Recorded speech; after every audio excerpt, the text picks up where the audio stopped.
Namasté, bonjour à tous, bienvenue dans cette méditation du mercredi matin. Alors, ce qui m'a amené à aller vers ce sujet, observer la conscience, eh bien, c'est une question d'un utilisateur, d'un élève de Shiksha, voilà, qui se demandait comment c'était possible de ressentir la vibration du son Om encore plus forte alors qu'on le chante en silence.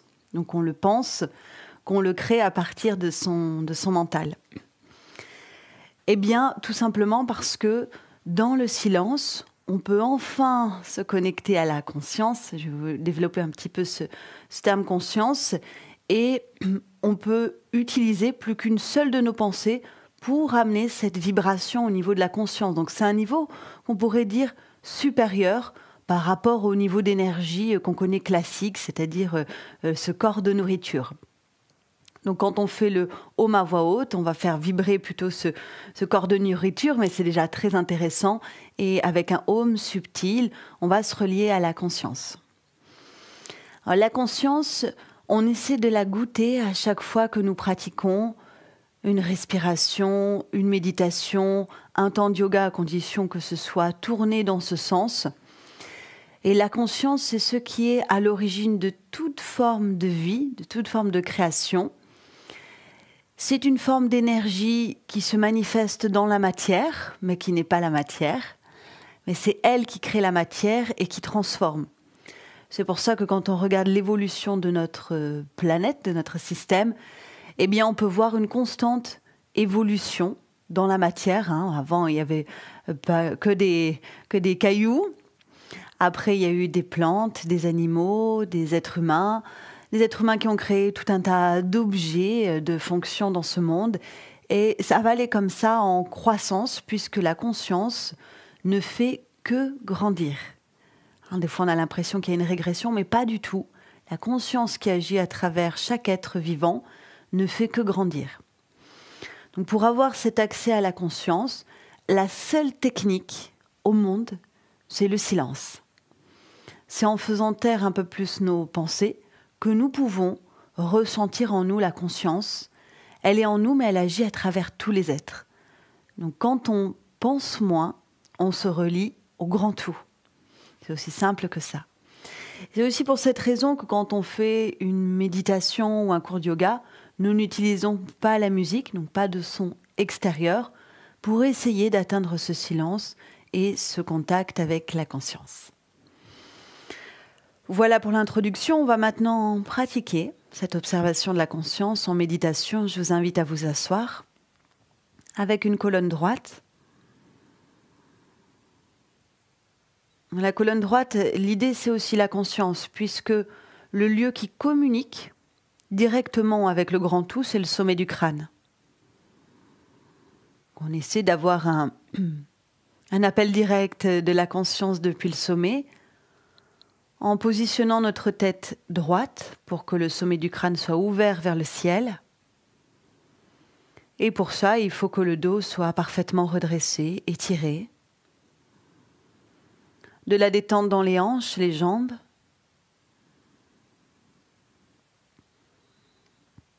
Puis vous remontez de nouveau jusqu'au sommet du crâne, jusqu'au lieu de la conscience. Formez la mudra, Pran Mudra, intéressante pour cette expérimentation du prana de la conscience, mais aussi quand on est un peu fatigué. Si vous avez un doute, vous pouvez regarder l'écran, sinon je vous guide à la voix. Le pouce va se joindre aux deux derniers doigts,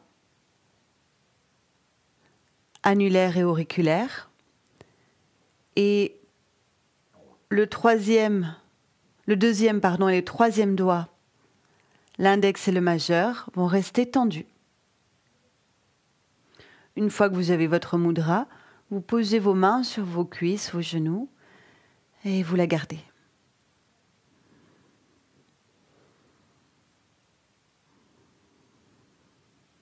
Vos yeux sont fermés, le menton est un peu incliné vers le cœur.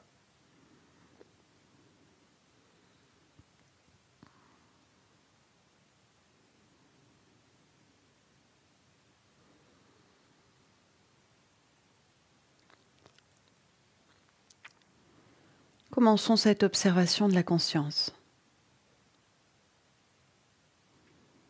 En partant du champ le plus extérieur à nous, l'espace dans lequel on se trouve est chargé de cette conscience. En sanskrit, on l'appelle Mahaprana, la grande énergie vitale.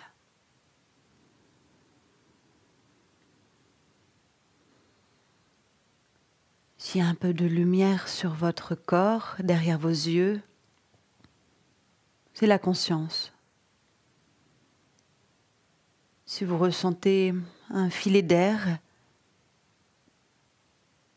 effleurer votre peau, c'est la conscience. Et même si vos yeux sont fermés, vous ressentez la matière, tous les objets qui sont autour de vous. Vous avez l'habitude de les observer et vous pouvez aussi sentir la présence des objets. Les murs, tables, chaises.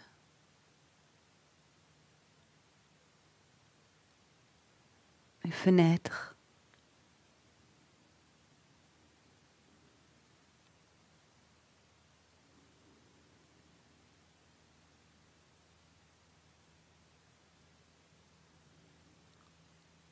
Quand on est attentif à la conscience, on comprend que tout est chargé du vivant.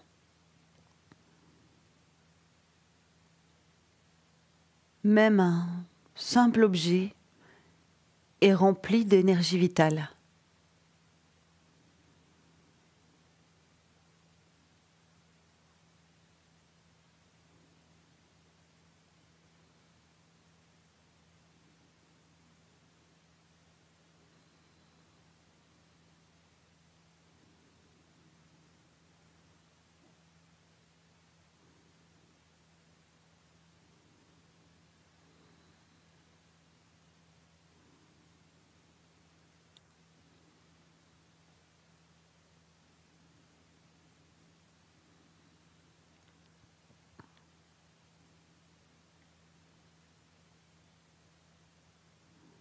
Comme vous connaissez parfaitement l'espace dans lequel vous êtes assis, essayez de vous concentrer un peu plus sur un objet en particulier. Si vous êtes assis et que vous avez un mur derrière vous, par exemple, choisissez-le. Un objet qui est assez proche.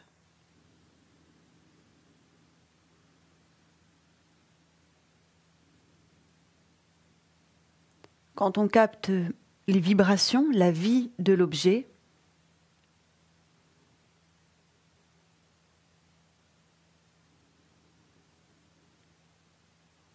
on peut sentir comme un léger frisson.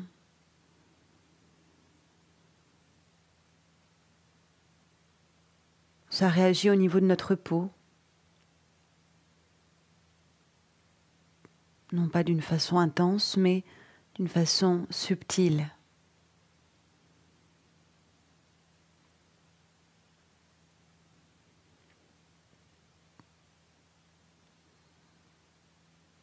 Et dans vos méditations de façon régulière, vous pouvez comme ça essayer de vous concentrer sur un objet proche de vous pour percevoir la conscience.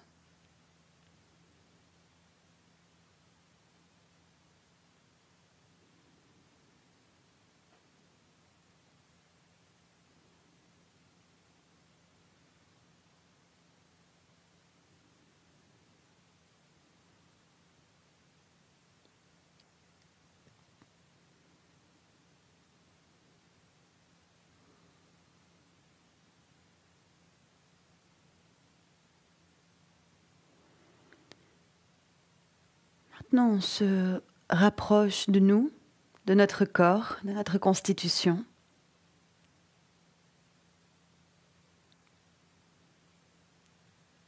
Chaque parcelle de ce corps est remplie de la conscience.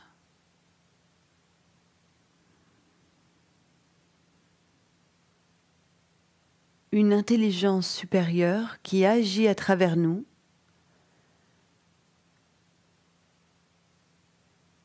Ce n'est pas le nous identifié par le mental limité, c'est le nous, univers, sans limite.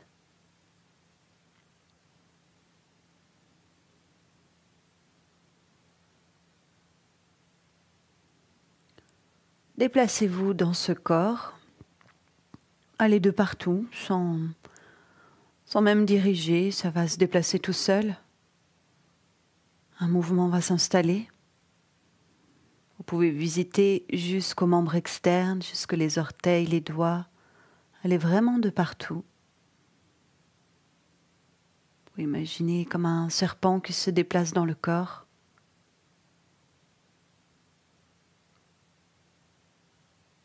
Le serpent, c'est la Kundalini, la conscience, c'est son autre nom.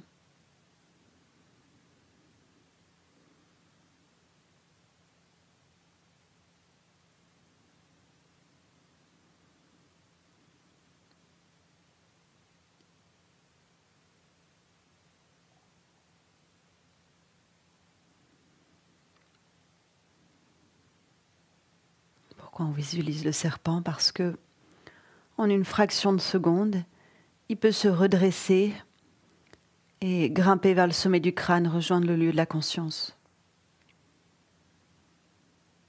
On pense ici au serpent de l'Inde, au cobra par exemple.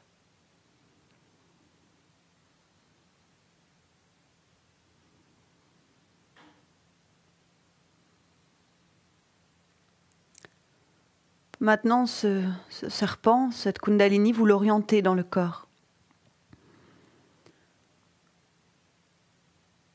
Vous partez du plancher pelvien, vous passez derrière votre dos pour remonter vers l'arrière de la tête, le sommet du crâne, et ensuite vous redescendez sur le visage, bien au centre, la gorge, le buste et jusqu'au pubis. Ça va créer un cercle, vous passez derrière, jusqu'au sommet de la tête et vous redescendez jusqu'au plancher pelvien.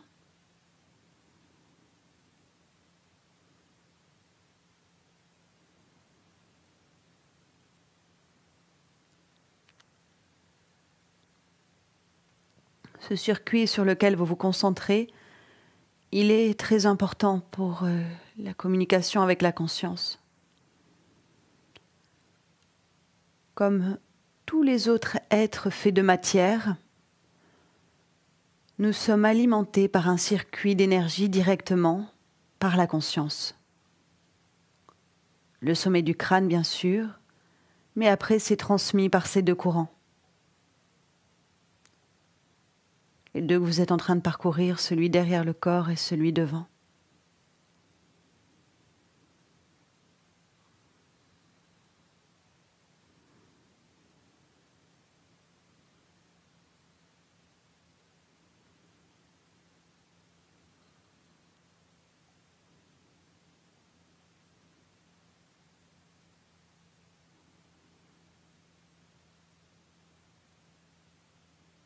Au niveau du rythme à lequel vous vous déplacez, c'est aléatoire. Ça peut être très rapide, lent, ralentir, accélérer. Essayez de laisser faire. Et ne synchronisez pas votre respiration.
Avant d'aller poser l'attention au niveau du sommet du crâne, on va s'arrêter au centre juste en dessous,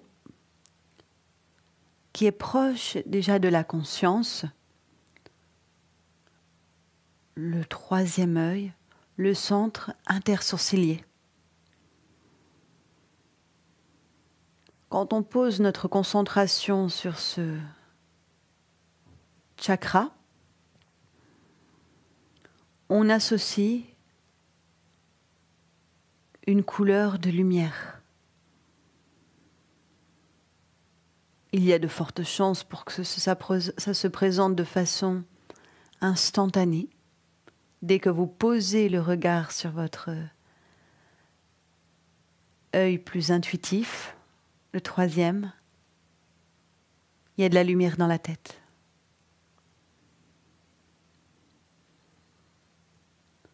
Donc là, on est sur un centre tout proche du lieu de communication avec la conscience.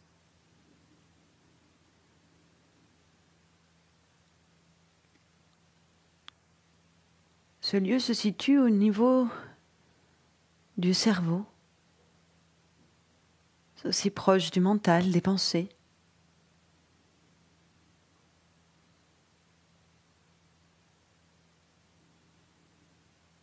Et seul le silence nous permet d'entrer en contact avec ce chakra. Dans le bruit, ce que l'on anime, ce que l'on réveille, c'est ce qu'il y a derrière, le mental.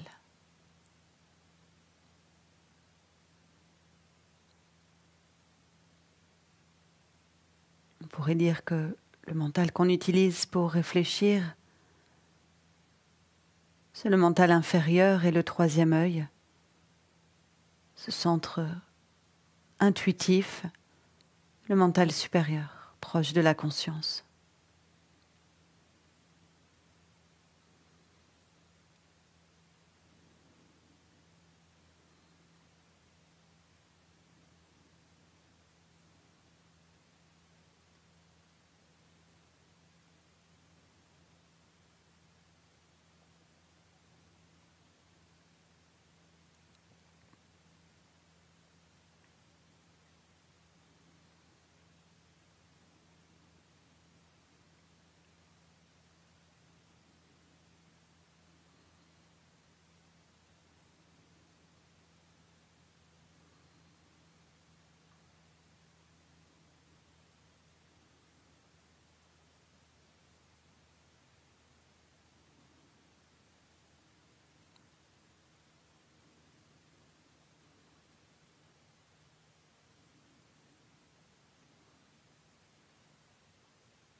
Et allons-y, grimpons jusqu'au sommet du ciel, sommet du crâne, qui est notre ciel à nous.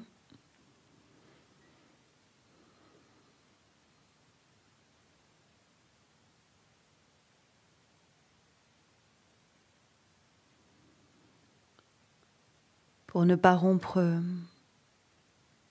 le lien avec la conscience,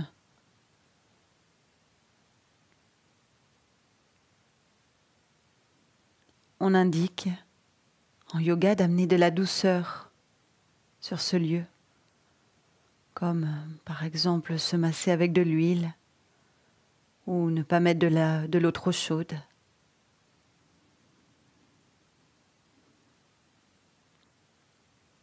Ici, c'est le lotus aux 1000 pétales. On peut le visualiser ouvert en direction du ciel, prêt à recevoir le nectar de la conscience.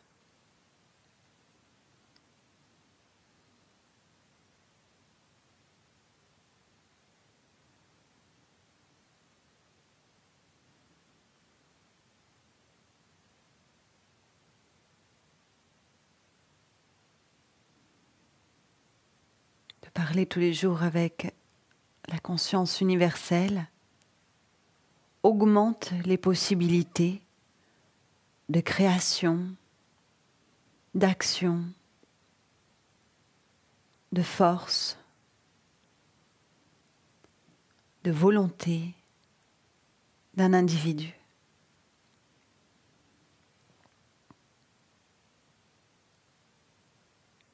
On bénéficie de pouvoir infini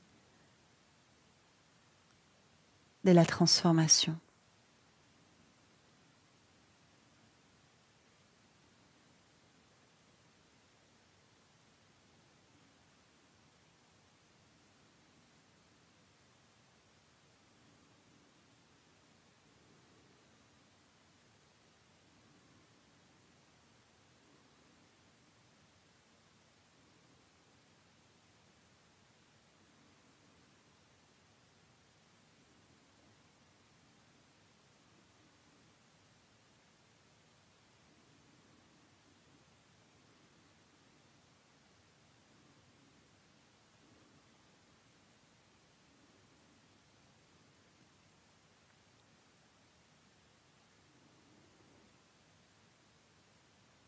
On ressent à présent que tout le corps baigne dans la lumière de la conscience et qu'elle enveloppe aussi tous les objets, tout ce qu'il y a autour de nous et bien plus vaste tout cet univers qui est embrassé par la conscience.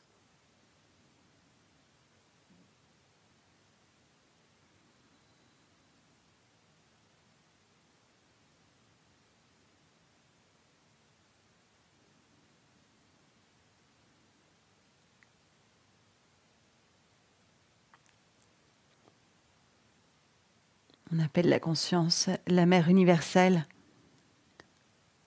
parce qu'il n'y a que elle qui embrasse autant d'enfants à la fois.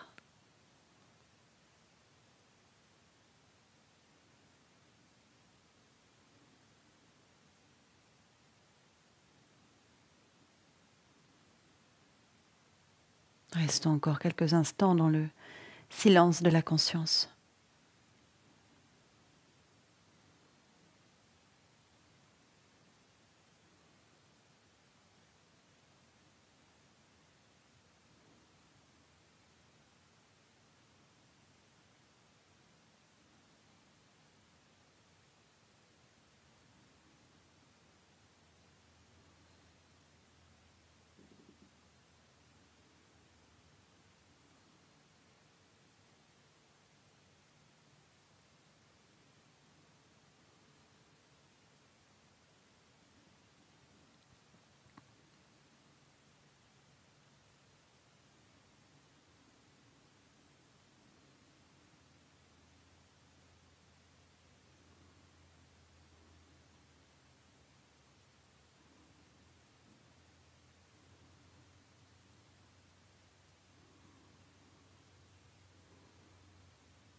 Je vous propose pour clôturer la méditation que l'on chante 3 ohms, mais des ohms subtils, intérieurement.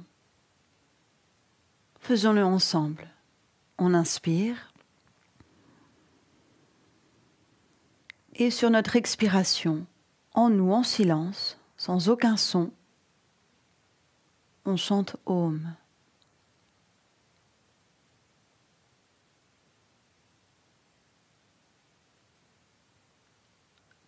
On le répète encore 2 fois.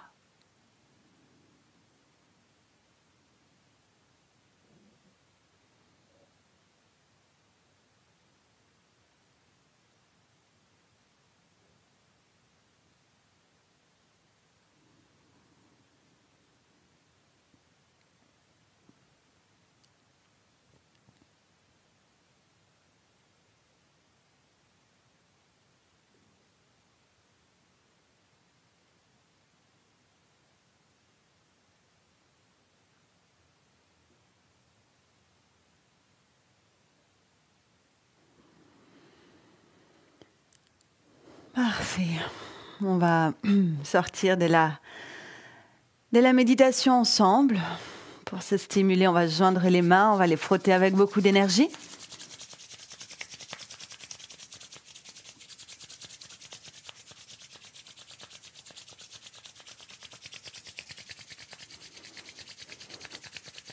On va placer les mains devant notre visage, dessus, et on va venir frotter tout notre corps,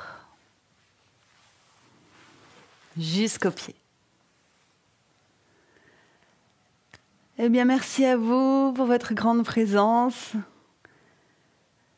J'espère que tout s'est bien passé dans la pratique de cette méditation. Voilà, vous pouvez vraiment essayer de vous connecter comme ça avec des objets de votre environnement.